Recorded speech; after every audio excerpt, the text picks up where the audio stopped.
Always, this is Scipio, the Shepherd Historian, and today we'll be discussing the history of the Sega Dreamcast.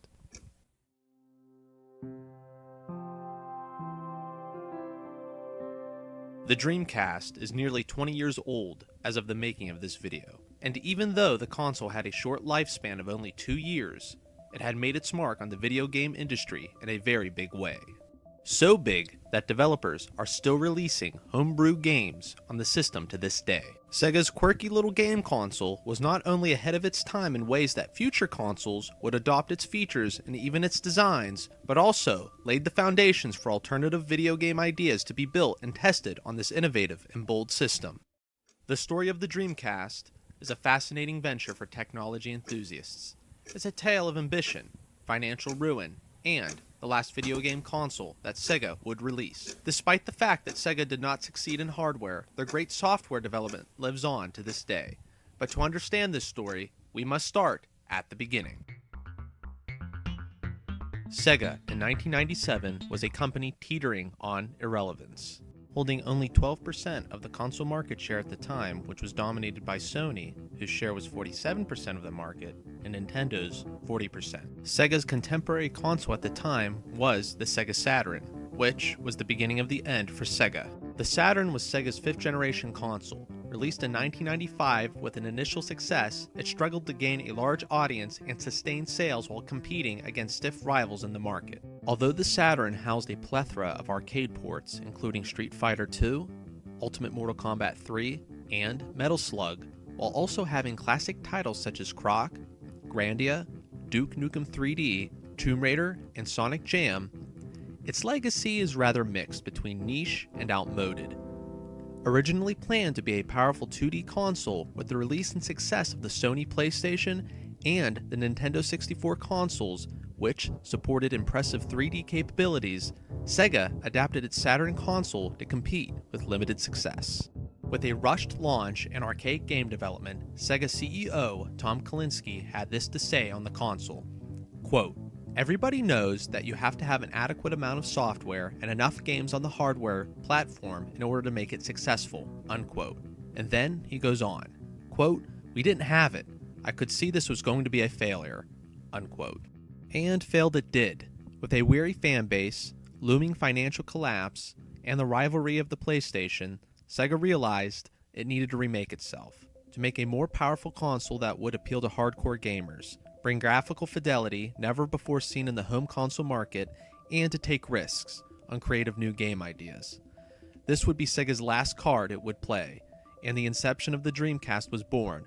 So, in 1998, Project Katana began. Going far back as 1995, Sega partnered with Lockheed Martin to develop a new GPU. With the Saturn being costly to develop, Sega wanted to have a more cost-effective console with off-the-shelf parts. The console would house a Katana motherboard, which was the original name of the console and is still labeled on Dreamcast motherboards. The new console would also be based in parallel to Sega's arcade machine, the NAOMI, which would have the same CPU, the Hitachi SH4, but the NAOMI would have additional RAM and VRAM. This would explain the vast amount of high-quality, near-identical arcade ports the Dreamcast would eventually host. Sega also partnered with Microsoft to have Windows CE on the Dreamcast, thinking this would encourage third-party developers to develop on the system with familiar code architecture. However, very few games ended up being developed using Windows CE, and opted instead for Sega's in-house development. The Windows CE logo would still be proudly printed on the console for hardware prestige. Lastly, the console would also be installed with a modem for online play. Sega was banking on the online component to be the feature of the future, and they weren't wrong, if a bit ahead of their time. New Sega CEO Bernie Stolar would later state, quote, "To do multiplayer gaming, to me, was the whole vision," unquote. This ambitious project would be headed by Bernie Stolar, who reorganized the company and headed the team that would launch and support the Dreamcast. The last thing this console needed was a name and a logo. At first, Sega wanted to distance itself so much from the Saturn's failure that it even considered not printing the Sega logo on the console, but decided against it. Sega will hold a competition where participants could create a name and logo for the console. Kenji Eno, a Japanese game developer, would submit the Dreamcast name and spiral logo. However, this has not been verified by Sega. The orange spiral logo would also be changed to a blue spiral in Japan, to avoid any trademark issues with an existing company with a similar logo in Japan at the time. With all the pieces in place, Bernie Stolar and his team would lead Sega in the anticipated launch of the Sega Dreamcast. Dreamcast launched on $99.99 for $199, and the launch was a major success, selling more than 225,132 units in 24 hours, broke the world record at the time, and became the best-selling piece of entertainment up to that point in time. The Dreamcast launch actually outsold the Star Wars The Phantom Menace launch, making it one of the biggest successes in the history of American entertainment media. Launch titles on the Dreamcast included the classic Sonic Adventure and the revered fighting game Soul Calibur. Great ports to the system would also be Mortal Kombat Gold, a near-perfect arcade conversion, and this German Shepherd's first Mortal Kombat game. Ports from earlier systems included the aesthetically pleasing French game Rayman 2 and the legendary Legacy of Kain Soul Reaver. This system was a great console for not only arcade ports, but games that tested the bounds of what video games could do at the time. Shenmue being the most expensive game to produce at the time, amounting to an astounding $70 million to develop. Everyone who had a Dreamcast will tell you that Crazy Taxi, while being short in actual game sessions, was one of the most simple yet fun and creative games on the system.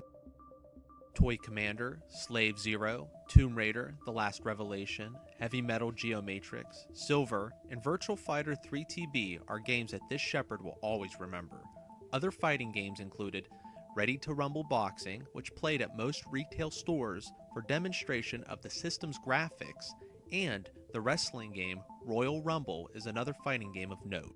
Even though the list I just gave you might seem diverse and extensive, the Dreamcast lacked third-party developer support, as EA refused to develop for the console, as EA wanted to be the sole sports game developer on the system.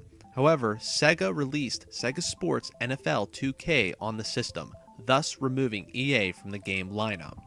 SegaNet was the Xbox Live before Xbox Live. Coming with peripherals such as a keyboard and microphone, the Dreamcast could browse the internet and play games online competitively. In the US, the cost for SegaNet was a steep $21.95 a month, nearly twice what online game subscriptions cost today. Online games included Quake 3 and Phantasy Star Online, which is still online today, hosted by private servers. SegaNet also would host the first downloadable content for the game Floygen Bros, but this never came to pass with the eventual demise of the console. Peter Moore would lead the furtherment of the Dreamcast after Bernie Stolar was fired from Sega just one day before the launch of the system. Peter Moore would later go on to work for Microsoft and help lead the development and launch of the Xbox. This may explain the similarities between the Dreamcast controller and the Xbox controller, and also the drive towards online play.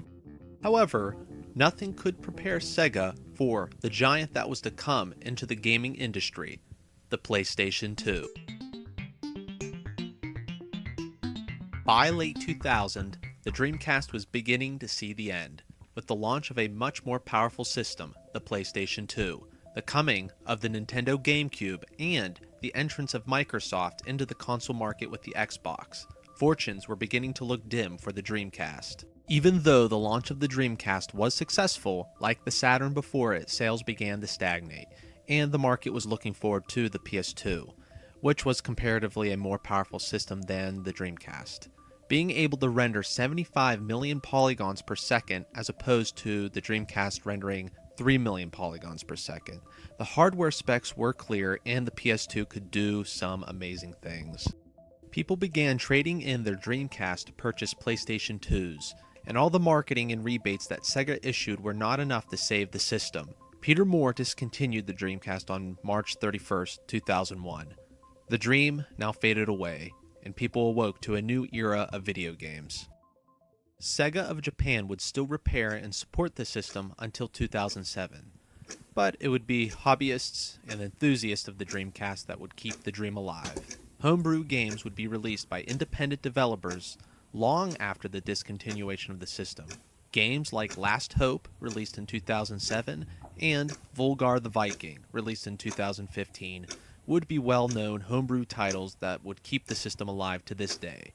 Even online games can still be played, as I mentioned earlier with Phantasy Star Online.